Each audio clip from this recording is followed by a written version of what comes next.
Okay, vlog natin ngayon, again, example na naman yung PBB. Sample na naman yung PBB. Pero, ito yung double meaning. Okay, double meaning sa mga post. Double meaning sa mga post at yung pagpapakalat ng video, yung ginagawa nilang viral yung video at yung post ng mga tao with relates to that video. Kaya lumalaki. Okay?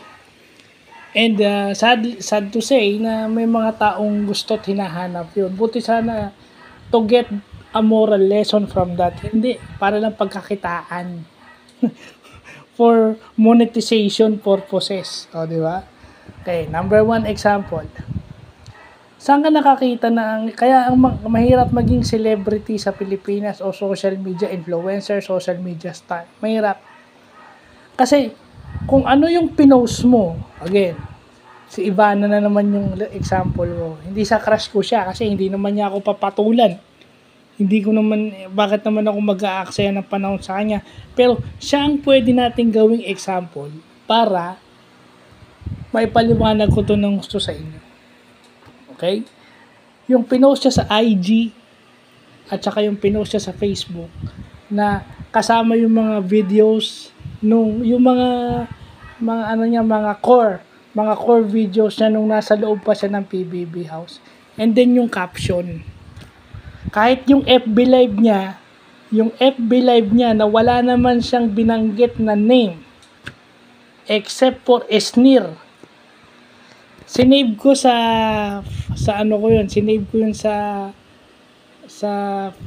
Facebook wall o sa timeline ko at binalikan ko yun ng 3 beses.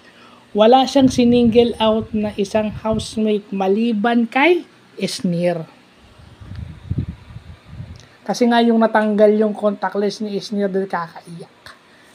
Wala siyang sininggle out. At yung sinabi niyang miss niya na lahat ng housemate, kahit dun sa post niya, miss ko na silang lahat. She never said, miss ko na si Dustin Yu o si Dustin. Yun. She never said, miss ko na si Dustin. Okay? Then yung sa TikTok. Yung TikTok, wala siyang like. Wala siyang thumbs up na emoji like Facebook. So, paano siya magre-react if ever she agrees dun sa sinabi? It's by heart. So, kumbaga nilalagay nyo ng double meaning doon. Ang TikTok, wala siyang thumbs up emoji. Kung meron yun, siguro, yun ang gagamitin niya. At kung sakaling hinart man ngayon, kasi gusto niyang magkaroon ng content with Dustin, na hindi naman natin pwedeng masabi na na yun yung love interest niya, hindi. Kasi sometimes celebrities, especially women or men alike, especially artista yan, they are expert of giving people kilig. Ginagawa lang nila yon dahil yun ang gusto. Kumbaga, uma-acting lang din sila kasi yun yung gusto mo yun ang ibinibigay mo. Pero kita nyo, wala siyang sinasagot maliban dun sa vlog with Dustin. Hindi naman niya sinasagot kung na-miss niya si Dustin except yung buong housemates. Second, okay, pinapakalat ngayon yung chemistry test si Dustin at saka si AZ. Yung nag-walk out si Dustin because nire-respeto niya yung boyfriend ni AC na ang pangalan ay Larkin Castor. Okay? So, ang ginagawa kasi ng mga tao dyan, pag nainis, kinakapsyo, pinapakalat. Ito yung kaya nagiging issue. Kasi pinalalaki nyo.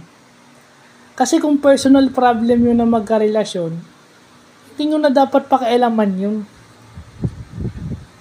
Hayaan nyo silang mag-usap na dalawa paglabas. Hayaan yung si AC ang mag-confirm paglabas niya ng PBB house kung totoong nagkakalabuan sila. Because si Will Ashley, may narinig akong kay Will Ashley na hindi pala pwedeng paniwalaan lahat ng sinasabi mo. Maaring totoo yun. Kasi iba yung sinasabi niya sa loob ng bahay at iba yung sinasabi ng boyfriend niya.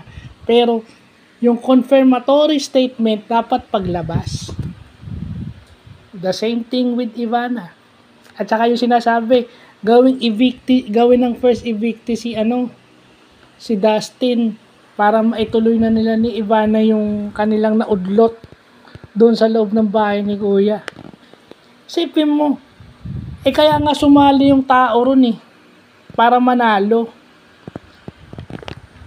Tapos, for the sake of kikiligin lang kayo, gagawin yung first evictee si Dustin. I think that's ridiculous. Kabubuhan naman yung mga iniisip mo. Siguro yung premyo na makukuha niya and yung added exposure niya, yung cash prize na makukuha niya, pandagdag do sa negosyo. Bakit nyo tatanggalan ng puhunan yung tao na nagne-negosyo ng tama at nagtatrabaho ng tama as an artist? Dahil lang kinikilig kayo, gusto nyo maging first evictee si Dustin? Wag naman. I mean, kung magmamahalan sila at talagang tinatamaan na to si Ivana, paglabas, kung gaano siya tatagal sa loob ng bahay ni Kuya, but wag yung gagawing first evictee. O sasabihin yung ibalik si Ivana sa PBB house kasi malabo nang mangyari yun.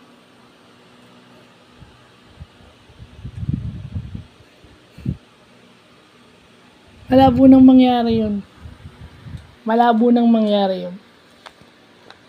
Yung first evictee si Dustin, if ever sinadya yung pagiging first, wag naman sanang sadyain.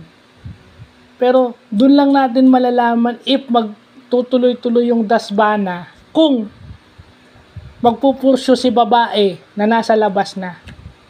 Basically, doon sa dalawa yung babae ang mauuna.